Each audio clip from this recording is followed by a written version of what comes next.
அனைவருக்கும் வணக்கம். இன்னைக்கு பார்த்தீங்கன்னா, பல்வேறு அரசியல் நிகழ்வுகள் வேற மாதிரி நடந்துகிட்டு இருக்கு. இதெல்லாம் நம்ம தெளிவா பேசப் போறோம். இன்னைக்கு நம்ம வந்து உண்மையிலே தமிழ்நாடு அரசியல பத்தி பேசுறது ரொம்பவே போர் அடிச்சிருச்சு. லைட்டா டெல்லிய பக்கம் போயிட்டு வருவோம்ன்னு பார்த்தா, நம்மளுடைய தமிழக முதலமைச்சர் இன்னைக்கு டெல்லிக்கு போயிருக்காரு. எல்லாருக்கும் தெரியும். காலையில தான் வந்து கிளம்பி போனாங்க. இப்ப முழுக்க முழுக்க முழு பாதுகாப்போட இருக்கிற தமிழ்நாடு இல்லத்துல நம்மளுடைய முதலமைச்சர் அவர்கள் இருக்காரு. ஐயா பிரதமர் அவர்களை சாயந்திரமா சந்திக்கிறதுக்கு நேரம் ஒதுக்கப்பட்டிருக்கு. அமித்ஷா மற்றும் நிறைய பல்வேறு தலைவர்களை சந்திக்க போறாரு. அது என்ன ஏது பேசுறாங்கன்ற டீடைல் நம்ம சாயந்தர வீடியோல பார்ப்போம்.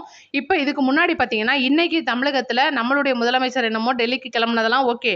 இன்னைக்கு பாத்தீங்கன்னா, அதிமுக பிரிஞ்சு கிடந்தவங்க தோழா எல்லாம் விட்டு தள்ளு, பழச எல்லாம் சுட்டு தள்ளு, புதுசா இப்போ பொறந்த பொண்ணு சொல்லி கொள்ளடா அப்படின்னு சொல்லிட்டு கைகோர்த்து அப்படியே டான்ஸ் ஆடுற மாதிரி எங்கள் வீட்டில் எல்லா நாளும் கார்த்திகை அப்படின்னு சொல்லிட்டு பயங்கரமான பாட்டு மட்டும்தான் போடல. அந்த மாதிரி ஒரு குடியும் கும்மாளமுமா இருக்காங்க அப்படின்னு சொல்லலாம். ஜூஸா சொன்னேன் நானு.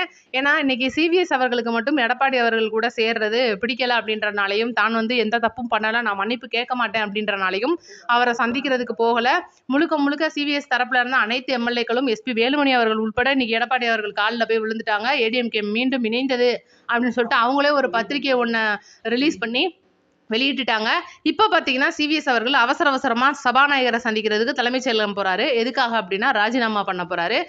ராஜினாமா பண்ணிட்டு பாத்தீங்கன்னா முந்தா நேத்து அந்த 3 எம்எல்ஏக்கள் வந்து சேர்ந்திருப்பாங்கல்ல, அதே போல சிவிஎஸ் சண்முகமும் பாத்தீங்கன்னா நம்மளுடைய அதிமுகல இருந்து டிவிகேல இணைய போறாரு. இது பாத்தீங்கன்னா எந்த அளவுக்கு வந்து இன்னைக்கு அரசியல்ல தாக்கத்தை ஏற்படுத்தும், இதனால இவர் வர்றதுனால என்ன ஆக போகுது அப்படின்லாம் எல்லாருமே பேசலாம். எடுத்த சபதம் முடிப்பேன்னு சொல்லுவாங்க பாத்தீங்களா. இன்னைக்கு எல்லாருமே யோசிச்சு பாருங்க. தமிழக வெற்றி கழகத்தை சார்ந்த நபர்களா இருந்தாலும் சரி, மாற்று கட்சியில இருந்து வந்து பேசுறவங்கனாலும் சரி, நாம சொல்ற தப்பு எதனா இருந்தா மறக்காம கமெண்ட்ல சொல்லிருங்க. சில நாட்களா அதிகமா அதிமுக வந்து இன்னைக்கு டிவிக்குல இணைறது விடுதலை சிறுத்தைகள் கட்சிக்கு பிடிக்காம இருந்துச்சு. இன்னைக்கு காலையில Facebook லைவ்ல கூட நம்மளுடைய திருமாவளவன் அவர்கள் ரொம்பவே மனம் நொந்து பேசியிருப்பாரு. என்னன்னா, இன்னைக்கு ராசா இந்த மாதிரி ஆபாச பதிவு போட்டதுக்கு கட்சி தலைமை கண்டுக்கல, எங்களை வந்து இன்னைக்கு பெரம்பலூர் குன்னத்துல பயங்கரமா தாக்கி இருக்காங்க. இதுக்காக நாங்க ஆர்ப்பாட்டம் நடத்த போறோம். கட்சி தலைமை தலையிட மாட்டேங்குது. ஏன் இப்படிலாம் பண்றீங்க? எங்க கட்சிக்குள்ள இருக்கிறவங்களையும் நீங்க தூண்டி விடுறீங்கன்ற மாதிரியும், ஆதவ அர்ஜுனா தான் வந்து எங்களை வந்து டிவிக்குள்ள போய் அணைச்சு விட்டுட்டாரு.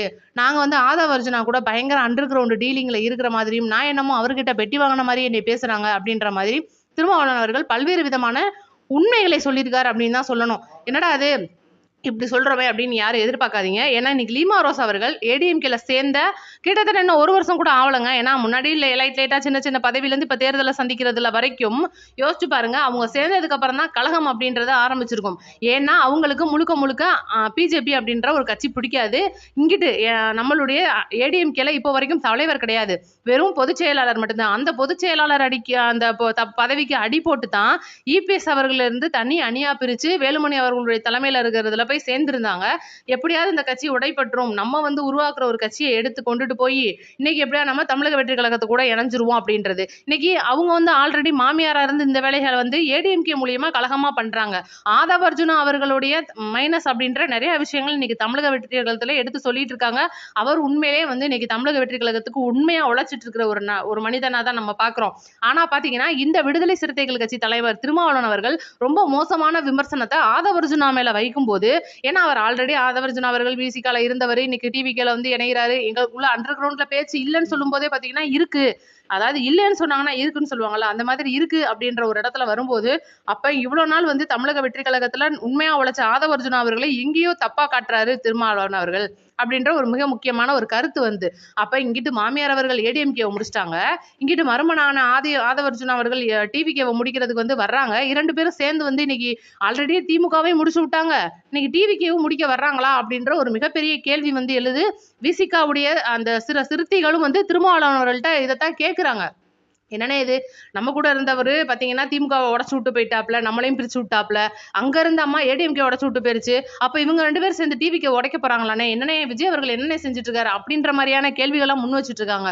ஆனா இன்னைக்கு தமிழக அரசியல்ல ஒட்டுமொத்தமா இன்னைக்கு என்ன நடக்க போகுது, அடுத்து என்ன நடக்க போகுது அப்படின்ற ஒவ்வொரு பிரேக்கிங்கும் இன்னைக்கு நம்மளுக்கு பார்த்து நெஞ்சட போற மாதிரி தான் ஆயிட்டு இருக்கு. என்னதான் இன்னைக்கு நம்மளுடைய தலைமை முதலமைச்சர் ஏகப்பட்ட இடத்துல பெரும்பான்மையா ஜெயிச்சிருந்தா கூட ஆதரவு கூட்டணி கட்சிகளுடைய துணையோட ஒரு ஆட்சி அமைக்கின்ற ஒரு சூழ்நிலை.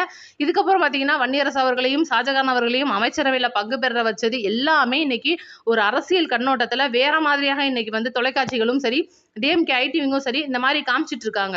இந்த ஒரு பரபரப்பான சூழ்நிலையில தமிழக இதுக்கு முன்னால இருந்த பழைய முதலமைச்சர் ஸ்டாலின் அவர்கள் தமிழக கஜானாவில எவ்வளவு வச்சுட்டு போயிருக்காருன்னு சொல்லிட்டு வெள்ளை அறிக்கையை கொடுக்கறதா சொல்லிட்டு இருந்தாங்க. அதுக்கான ஒரு பேச்சுவார்த்தையும் போயிட்டு இருக்கு. ஒவ்வொரு துறையில இருக்கிற கஜானால என்ன இருக்கு, எவ்வளவு செலவு பண்ணியிருக்காங்க, ஒவ்வொரு துறையிலும் இருக்கிறதுல தனிப்பட்ட முறையா அமைச்சர்களோட பரிசீலனை பண்ணிட்டு இருக்காங்க.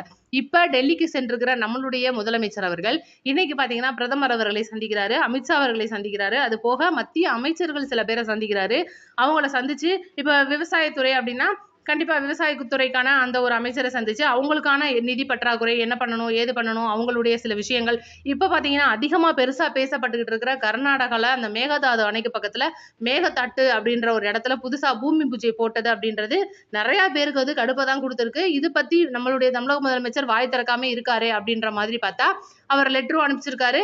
அதை பத்தி இன்னைக்கு ரொம்ப டீப்பா வந்து விவாதிக்க போறாங்க அப்படின்ற ஒரு டிஸ்கஷன்ல இருக்க போறாங்க. இந்த விஷயமும் வந்து வந்திருக்கு.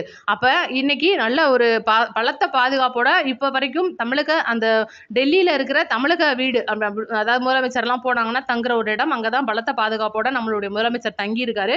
அதுக்கப்புறம் இன்னைக்கு சாயந்தரமா வந்து சந்திச்சுட்டு நாளைக்கும் அவருடைய பணி அப்படின்றது டெல்லியிலேயே தொடர போகுது. பல்வேறு கட்ட தலைவர்களை சந்திக்கிறார் அப்படின்ற மிக முக்கிய தகவலும், ஒருவேளை டைம் கிடைச்சா ஜனாதிபதியையும் சந்திக்கிறாரு, துணை ஜனாதிபதியான சிபி ராதாகிருஷ்ணன் அவர்களையும் சந்திக்கிறார் அப்படின்ற ஒரு தகவல் வந்திருக்கு. இது ஒரு பக்கம் இருக்க, இன்னைக்கு திமுகல இன்னைக்கு பல்வேறு விதமா வந்து இன்னைக்கு விமர்சனம் வச்சுட்டு இருக்காங்க. உண்மையிலே வந்து மோடியோட டீம் தான் இந்த டிவிகே. இன்னைக்கு வந்து இவங்க 2 பேரும் வந்து ஃப்ரெண்ட்ஷிப்பை புதுப்பிச்சிருக்கா போறாங்க. அவர் தயவுல தான் இவர் முதலமைச்சரே ஆயிருக்காரு. இந்த மாதிரி வந்து இப்பவே வந்து கட்டம் ஆரம்பிச்சிட்டாங்க. இவங்க எப்பவுமே இந்த வேலையை தான் பார்ப்பாங்க அப்படின்றனால ஒட்டு மொத்தமா இன்னைக்கு தமிழகத்துல பல்வேறு விஷயம். இன்னைக்கு அருண் ஐபிஎஸ் அவர்களை வைத்து நம்மளுடைய முதலமைச்சர் அவர்கள் திறம்பட திட்டம் தீட்டிட்டு இருக்கார். நிறைய பேர் வந்து கமெண்ட்ல கேக்குறீங்க, அருண் ஐபிஎஸ் போட்டது வந்து சரியில்லை, அவர் வந்து ஊழல் குற்றச்சாட்டுல இருக்கிறவர். உண்மைதான், எல்லாமே வந்து உண்மைதான், மறக்கிறதுக்கு எதுவுமே வேலை இல்லை. ஆனா பாத்தீங்கன்னா உதயநிதி அவர்களை பல்வேறு வகையான அந்த கேஸ் அவர் கையில இருக்கிறது. போதைப் பொருள் ஒழிப்பு வரைக்கும் இன்னைக்கு உதயநிதி அவர்களுடைய பேர் அடிபடுது அப்படின்றது இன்னைக்கு நிறைய பேருக்கு தெரியும் நினைக்கிறேன். சவுக்கு சங்கர் அவர்கள்ட்ட அந்த ஃபைலே இருக்கு கையில. அதுக்கு எதிராக தான் அருண் ஐபிஎஸ் அவர்கள் சவுக்கு சங்கரை உள்ள தூக்கி போட்டது. இதெல்லாமே உங்களுக்கு தெரிஞ்சிருக்கும். அப்ப இன்னைக்கு அவர் அருண் ஐபிஎஸ் அவர்கள் கையிலையும் நிறைய ஃபைல்ஸ் இருக்கு. அதுல டிஎம்கே சார்ந்த நிறைய நபர்கள் இருக்காங்க.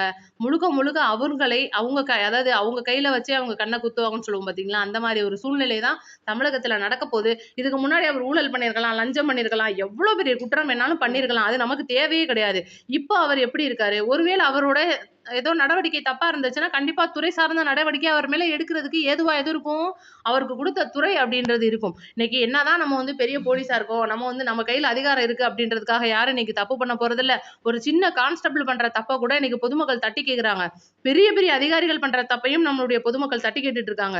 இன்னைக்கு எல்லாமே வெட்ட வெளிச்சமா அந்த 3வது ஐ அப்படின்னு சொல்லப்படுற அந்த போன் கேமரா மூலியமா எல்லாமே வாட்ச் பண்ணிக்கிட்டு தான் இருக்காங்க. அப்படின்றனால எதுவுமே தப்பு நடக்கிறதுக்கு வாய்ப்பு இல்லை அப்படின்றதுதான் நம்மளுடைய கருத்து.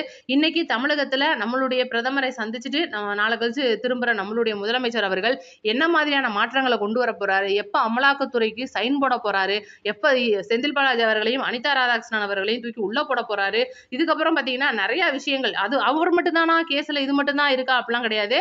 நகராட்சி துறை ஊழல்ல நம்ம நேரு அவர்கள் இருக்காரு, பெண்களை ஆபாசமா பேசின வழக்குல நிறைய பேர் இருக்காங்க. இதுக்கப்புறம் திமுக சார்ந்த தலைவர் மற்றும் எதிர்கட்சி தலைவரா இப்ப செயல்படுற உதயநிதி அவர்கள் மேல இருக்கிற பல்வேறு வகையான வழக்குகள் இருக்கு. தேர்தல் ஆணையத்துக்கு இவங்க எல்லாம் பணம் கொடுத்தது, இந்த மாதிரி நிறைய பேர் ஆபாச பேச்சாளர்கள் சில பேர், இவங்களுக்கெல்லாம் வந்து நிறைய விஷயங்கள் வந்து காத்துக்கிட்டு இருக்கு அப்படின்றத நம்ம சொல்லலாம். நிறைய பேருடைய அந்த மிக முக்கியமான கோரிக்கைகள் இன்னைக்கு ஒவ்வொருத்தரும் அந்த விவசாயத்துறையில பயிர்க்கடன் கோரிக்கைகள் வைக்கிறீங்க, பெண்களுக்கான 2500 ரூபாய் இலவச பேருந்து, இதுக்கு எல்லாமே வந்து பட்ஜெட் தாக்கல் பண்ணதுக்கு அப்புறமா முழு விவரம் வரும் அப்படின்ற ஒரு தகவல் வந்திருக்கு. அதனால நம்ம சேனலை பார்த்துட்டு இருக்கவங்க தொடர்ந்து பாருங்க.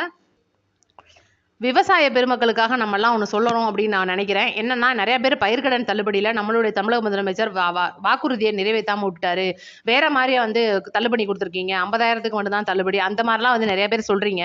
இன்னைக்கு விவசாய பெருமக்களான நீங்க உங்களுடைய பொருளுக்கு விலை நிர்ணயம் பண்ணணும். குவிண்டாலுக்கு இவ்வளவு வந்து அரசு கொடுக்குது அப்படின்னா எங்களுக்கு இவ்வளவு வேணும், உயர்த்தி கொடுங்க அப்படின்ற உங்களோட உரிமையை கேளுங்க. தயவு செய்து அந்த மாதிரி வந்து இல்ல நாங்க போராட்டம் பண்ணுவோம், நாங்க வந்து இந்த மாதிரி பண்ணுவோம், நாங்க வந்து நீங்க இந்த மாதிரி பண்ணலைன்னா நாங்க விளைச்சலை கொடுக்க மாட்டோம் அப்படின்றது உங்களுடைய உரிமை. யாரும் அதை தடுக்க போறதில்ல. ஏன்னா நீங்க நீங்க யோசிச்சு பாருங்க, இன்னைக்கு ஒரு பீடி சிகரெட் விக்கிற கடைக்காரரு அவர் இதுதான் விலைன்னு சொன்னா அதை கொடுத்து வாங்கிட்டு போறதுக்கு ஆள் இருக்காங்க. ஒரு சரக்கு பாட்டில் இவ்வளவுதான் விலை அப்படின்னா அதுல பிரிண்ட் பண்ணிருக்காங்கன்னா அதுல 10 ரூபாய் 20 ரூபாய் கூட கொடுத்து வாங்கிட்டு போறதுக்கு நம்ம ஊர்ல ஆள் இருக்காங்க. ஆனா இன்னைக்கு விவசாயிகளை மட்டும் ஒரு பொருளுக்கு வந்து நிர்ணயம் பண்ண முடியாத சூழ்நிலை இருந்துச்சுன்னா இது என்ன தமிழ்நாடு அப்படின்னா எனக்கும் கேட்க தோணுது. அதனால விவசாய பெருமக்கள் நீங்க வந்து பயிர்க்கடனுக்கு தள்ளுபடி அரசு கொடுக்கணும் அப்படின்றத விட உங்க பொருளுக்கு நீங்க உங்க உரிமையை அரசுகிட்ட கேட்டு வாங்குறங்க. எந்த அரசா இருந்தாலும் சரி, நம்மளுடைய முதலமைச்சர் விஜய் அவர்களா இருந்தாலும் சரி, இதுக்கப்புறம் வந்து நம்மளுடைய ஸ்டாலின் அவர்கள்ட்ட இதுக்கு முன்னாடி கேட்க தவறுனதை நீங்க இப்ப கேளுங்க அப்படின்றத நாங்க உங்களுக்கு சொல்றோமே தவிர, நீங்க உங்களுடைய கண்ணீரை வந்து பயிர்க்கடன் எங்களுக்கு தள்ளுபடி பண்ணல, வாக்குறுதியை நிறைவேற்றல அப்படின்றது கண்டிப்பா பட்ஜெட் மூலியமா நிறைவேற்ற போறாங்க. அதை தாண்டி இதெல்லாம் நீங்க உங்களுடைய உரிமைகள், இதெல்லாம் தயவு செய்து கேளுங்க. ஏன்னா இன்னைக்கு விவசாயி கண்ணீர் விட்டான் அப்படின்னா கண்டிப்பா ஒட்டுமொத்த தமிழ்நாடும் கண்ணீர் விடுற சூழ்நிலையில தள்ளப்படும் அப்படின்றதுதான் உண்மை. விளைய வைக்கிறது நீங்க, விலை நிர்ணயம் பண்ண வேண்டியது நீங்க. இதுக்காக போராடுங்க. இதுவரை யாருக்குமே கேட்காத உங்களுடைய குரல் கண்டிப்பா நம்மளுடைய தமிழக முதலமைச்சருக்கு கேட்டிருக்கு. அதனால தான் ஒரு சின்ன பிள்ளையார் சொல்லி போட்ட மாதிரி இந்த தள்ளுபடி அப்படின்றது கொடுத்திருக்காரு. சீக்கிரமா தேர்தல் வாக்குறுதியில அந்த சொல்லப்பட்ட 5 ஏக்கருக்கு உள்ள இருக்கிறவங்களுக்கு ஃபுல் கடன் தள்ளுபடியும், 5 ஏக்கருக்கு மேல இருக்கிறவங்களுக்கு பாதி தள்ளுபடியும் சொன்னபடி செய்வார் அப்படின்ற நம்பிக்கை எங்களுக்கு நிறையவே இருக்கு. நீங்களும் நம்புங்க, நம்மளுக்கு நல்லதே நடக்கும் அப்படின்றத சொல்லிக்கிட்டு நன்றி வணக்கம். நம்மளுடைய வீடியோ பார்க்குறவங்க தயவு செய்து ஏதாவது வாட்ஸ்அப் குரூப் வச்சிருந்தீங்கன்னா போட்டு விடுங்க. கீழே ஹைப்னு ஒன்று இருக்கும், அதையும் கொடுத்துருங்க. உங்களோட கமெண்ட்டை வந்து கமெண்ட்ல சொல்லிருங்க. வீடியோக்கு மறக்காம லைக் பண்ணிருங்க. நன்றி, வணக்கம்.